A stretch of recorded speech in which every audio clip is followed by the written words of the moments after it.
ঈদের এখনো বাকি প্রায় এক মাস। রমজান শুরু হতেই অনেক ফ্যাশন সচেতন ক্রেতাই খোঁজ খবর নিতে শুরু করেছেন বাজারে আসা নতুন ঈদ পোশাকের।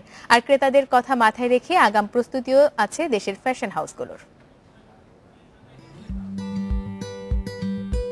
একই ছাদের নিচে দেশীয় সংস্কৃতির আভায় তৈরি পোশাকের রাজ্য বলা যায় দেশি দশকে।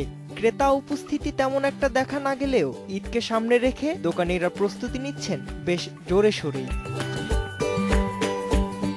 ফ্যাশন হাউজের আলনাগুলো এরই মধ্যে সাজতে শুরু করেছে নতুন ডিজাইনের মেয়েদের সালোয়ার কামিজ, শাড়ি আর ছেলেদের পাঞ্জাবিতে। রমজানের প্রথম 2 সপ্তাহের মধ্যেই চলে আসবে নতুন নকশায় ঈদের অধিকাংশ পোশাক।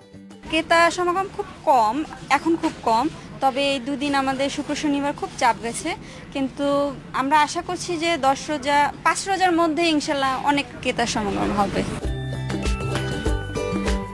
ঈদ আনন্দ যেন অনেকটাই ফিকে হয়ে যায় নতুন পোশাক ছাড়া, তাই প্রতি বছর এই সময়টাতে চলে পোশাক কেনার ধুম।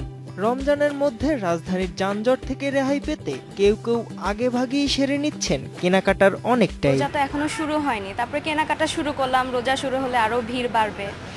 তো দেখে যেমন হলো অনেক নতুন নতুন প্রোডাক্ট আসছে, কিন্তু যেগুলো খুব পছন্দ হচ্ছে সেগুলোর অনেক বেশি দাম।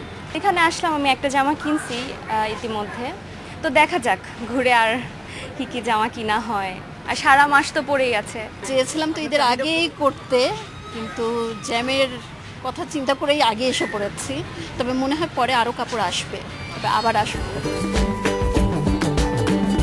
শুধু দেশি দশ নয়, রাজধানীর সব ফ্যাশন হাউজেই লেগেছে ঈদের হাওয়া। আর ঈদ আনন্দে বাঙালিয়ানা ফুটিয়ে তুলতে দেশি পোশাকের দিকেই ঝুঁকছেন বেশিরভাগ ক্রেতা। শুভবর্ণ, ইন্ডিপেন্ডেন্ট নিউজ।